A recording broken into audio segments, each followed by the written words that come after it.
Our channel does not promote any violent, harmful, or illegal activities.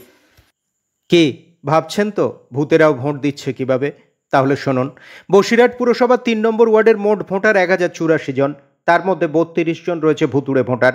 শুধুমাত্র ভোটের সময় দেখা মেলে তাদের। তপন অধিকারী, স্বপন অধিকারী, চন্দন কুমার কুণ্ডু, গায়ত্রী কুণ্ডুর মতো একাধিক নাম সামনে উঠে আসছে, যারা সকলেই মৃত। কেউ কেউ আবার ৬ বছর আগে মারা গিয়েছেন।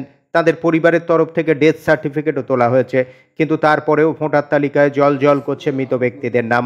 তাদের নামে পড়ছে ভোটও, যা নিয়ে উঠছে প্রশ্ন।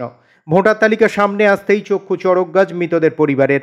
যদিও এই বিষয়ে নির্বাচন কমিশনের উপরেই দায় চাপালেন বসিরহাট পুরসভার ভাইস চেয়ারম্যান সুবীর সরকার। 251 3 নম্বর ওয়ার্ডের 1058টা ভোটার আছে, তার ভিতরেই 35টা মৃত ভোটার আছে। কোনো বাড়িতে 4 জন, কোনো বাড়িতে 3 জন, কোনো বাড়িতে 5 জন, এরকম ভাবে মানে 35টা ভোটার আছে ভুতুড়ে ভোটার।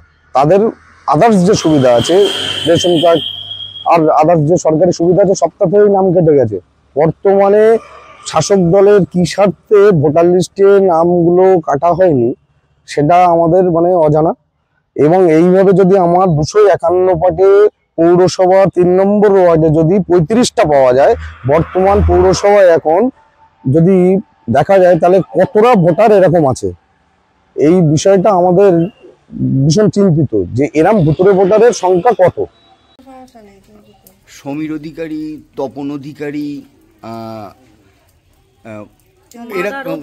হ্যাঁ হ্যাঁ, কি নাম?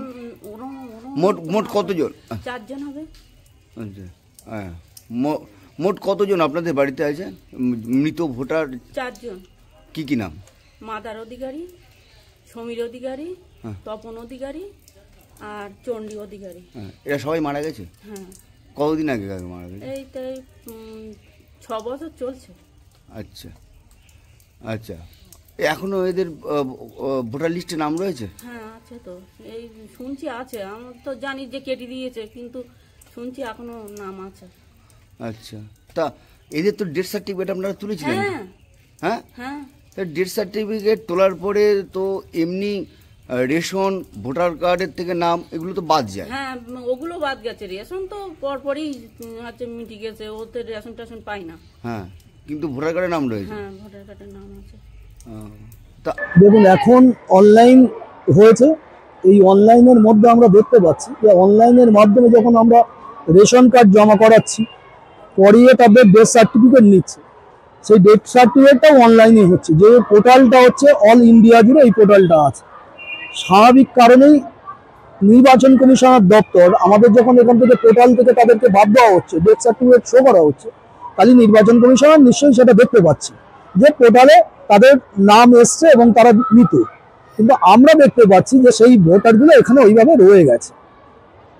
এটা আমার মনে হয়েছে এটা নির্বাচন কমিশনারের ব্যর্থতা। আমরা নিশ্চয়ই জানাবো, কারণ আমরা তো বসিরহাটের যতগুলো ওয়ার্ড আছে সব ওয়ার্ডে এই ধরনের ভোটার আছে, কারণ আমরা দীর্ঘদিন ধরে আমরা সেটা বলে এসেছি। যেমন আমি 11 নম্বর ওয়ার্ডের কাউন্সিলর, আমিও চেষ্টা করেছি বারবার জানানোর, আমার এখানেও কয়েকটা ভোটার রয়েছে যেগুলো হচ্ছে মারা গেছেন। এবার জানানোর পরেও সেগুলো আজও পর্যন্ত পোর্টালের থেকে ক্যান্সেল করা হয়নি। স্বাভাবিক কারণেই দায়ভার লোকে আমাদের দিতে পারে, কিন্তু আমরা কিন্তু দায়ভার নেব না। এই কারণে পোর্টাল অনলাইন যেটা আছে সেটা অল ইন্ডিয়ার পোর্টাল অনলাইন, স্বাভাবিক কারণেই তারা দেখতে পাচ্ছে। সুবীর সরকার, ভাইস চেয়ারম্যান, বসিরহাট পৌরসভা।